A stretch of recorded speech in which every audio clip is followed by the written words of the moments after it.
Hari Raya Idul Fitri 2023 sebentar lagi. Animo masyarakat untuk pulang kampung halamannya sangat tinggi dibanding tahun-tahun yang lalu. Pemerintah memprediksi sebanyak 123,8 juta orang pulang kampung pada masa mudik Lebaran 2023. Sekitar 22 juta orang diantaranya diprediksi menggunakan moda transportasi bus. Tingginya masyarakat mudik Lebaran menggunakan transportasi bus terlihat harga tiket bus ke sejumlah kota di Pulau Jawa mengalami peningkatan. Bahkan mendekati hari Lebaran, harga tiket bus naik sampai 100% atau lebih dari harga normal. Lonjakan harga tiket bus memang tak lepas dari membludaknya warga yang akan mudik menggunakan transportasi darat. Harga tiket kendaraan bus kerap melonjak jelang Lebaran tentunya membuat panik calon pemudik. Lantas, bagaimana antisipasi pemerintah mengendalikan lonjakan harga tiket yang tidak wajar? Tim TV One mengabarkan. Nah, pemirsa, inilah bus yang menjadi salah satu moda transportasi favorit yang paling banyak digunakan oleh masyarakat saat kemudian memilih menghabiskan waktu Lebaran di kampung halaman masing-masing bersama keluarga. Diperkirakan memang jumlah pemudik tahun ini akan melonjak tajam, sama seperti harga tiket naik bus yang kabarnya juga tiketnya ini harganya naik juga cukup tajam. Nah, bagaimana kemudian dengan reaksi masyarakat? Kami bawa Anda juga untuk bisa melihat berapa sih sebenarnya kenaikan harga tiket bus. Di layar kaca Anda sudah bisa saksikan jurusan Jakarta Cilacap untuk VIP 165.000 sampai 320.000. Kemudian bisnis 225.000 sampai kemudian ada eksekutif juga seharga 205.000.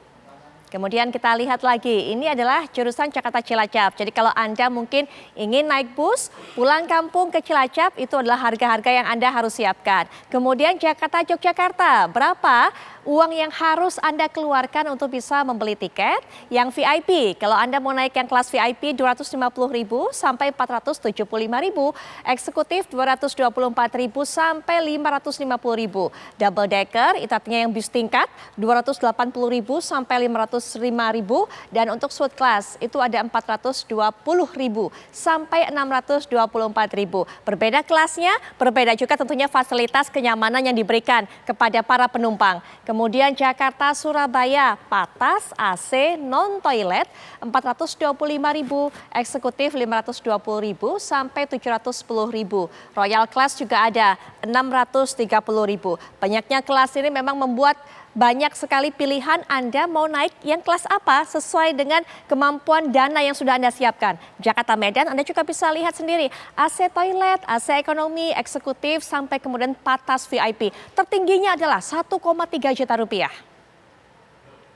Nah, ini Jakarta Padang, Anda ingin pulang kembali ke Padang, ada 3 kelas eksekutif, VIP, super eksekutif. Yang paling mahal ada di eksekutif karena mulai 665.000 sampai 927.500. Super eksekutif juga 775.000.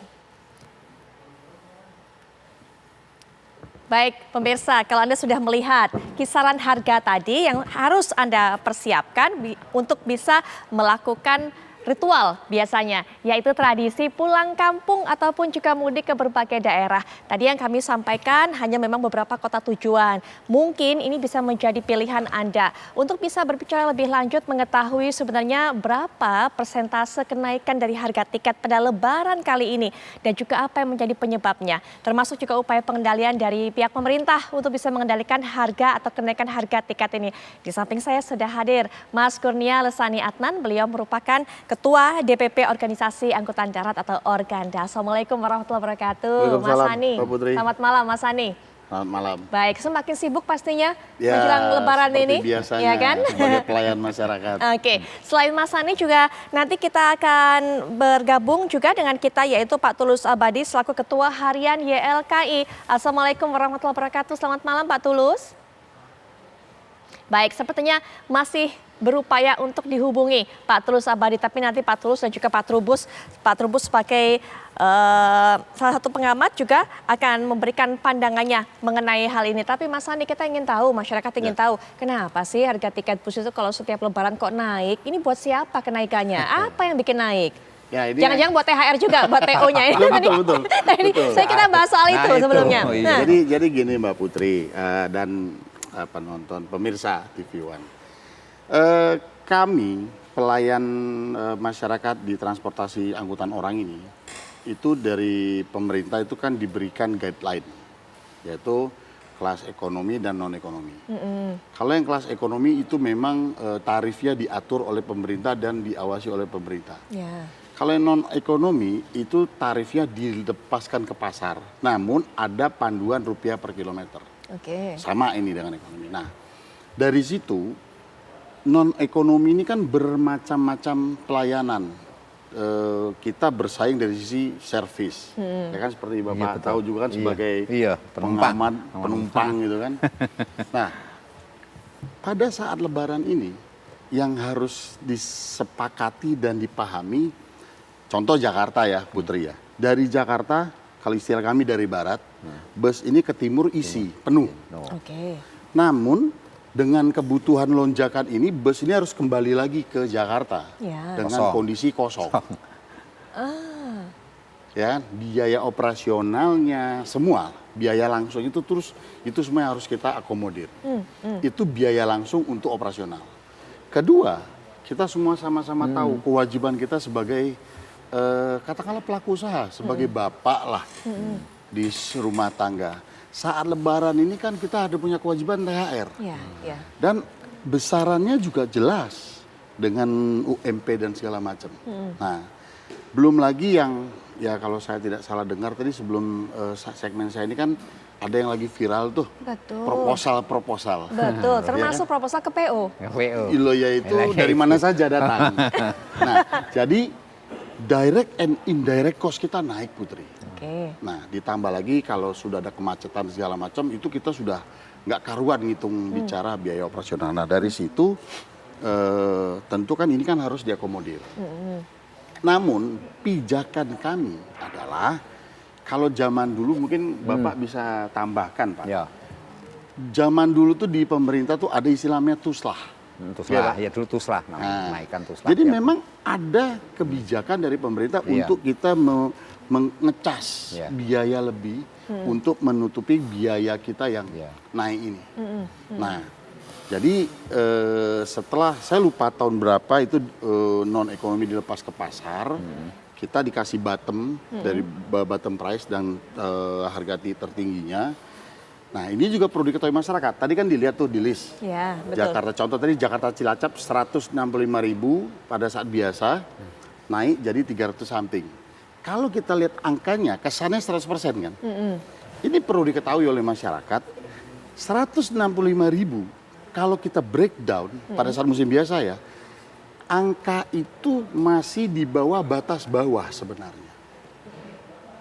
Jadi kalau kita hitung sebenarnya itu kan cara berhitungnya kan bukan di angka existing itu. Oke. Betul ya Pak? Betul. Jadi kita harus berhitungnya itu di angka itu tadi di batas bawah naik mungkin di tengah lah ya, baru kita tambahkan. Jadi kalau hitungan dasarnya itu 25-35%. Nah, di balik itu tadi waktu sebelum kita take Putri ngobrol kan.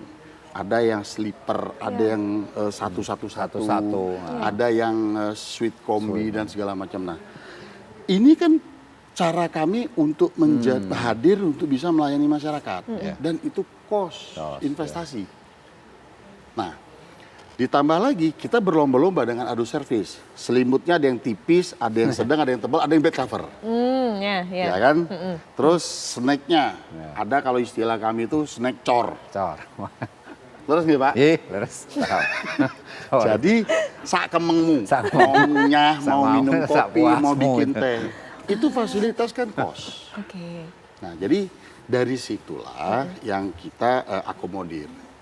Nah, terus servis makan, ada yang 1 kali, ada yang 2 kali.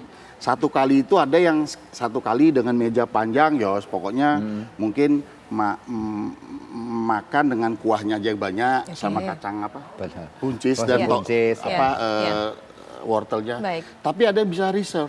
Putri bisa sih reserve begitu naik pesan tiket Pesen dulu. Ibu mau nanti mealsnya apa? Oke. Nasi goreng, sop buntut segala macam. Dan kembali lagi itu kos. Baik, baik. Nah, jadi sebenarnya itu kembali ke manajemen masing-masing dengan Baik. fasilitas-fasilitas yang diberikan. Oke, Pak Trubus, Mas Anies sudah berikan informasi kepada kita dari sudut pandang pengusaha ya. Apa sebenarnya yang harus disediakan oleh PU Bus itu sebenarnya naik harga tiketnya, tapi dari kacamata masyarakat menganggapnya berbeda. Mereka beranggapan bahwa ini kemudian kesempatan bagi PU Bus ini mentang-mentang lebaran, mentang-mentang kita ini butuh, naiknya banyak, harganya dinaikin nggak kira-kira. Itu kalau dari kacamata masyarakat. Ini kan dua hal yang berbeda cara pandangnya, Pak Trubus. Iya, saya melihat memang masyarakat secara lihat di medsos ya, juga pro kontra netizen itu luar biasa.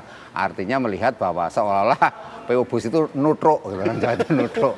Jadi ini ya kemudian momen Lebaran itu dimanai kesempatan mereka untuk mendapatkan keuntungan sebesar-besarnya. Padahal harus dilihat sebenarnya ini kan masalah lemahnya pemerintah dalam memberikan edukasi ke masyarakat kan selalu, karena kan setiap tahun itu kan selalu ada ya bahwa kenaikan itu didasari oleh pertimbangan entah itu karena harus kosong bolak-baliknya itu, kemudian juga layanannya kan jenisnya kan macam-macam, termasuk dalam ini juga spare part yang terus naik. Nah ini kan inflasi juga dihitung, tetapi kan persoalannya adalah karena pemerintah selalu tekanannya kepada itu non-ekonomi itu. Jadi ekonomi diatur tapi non-ekonomi dilepas.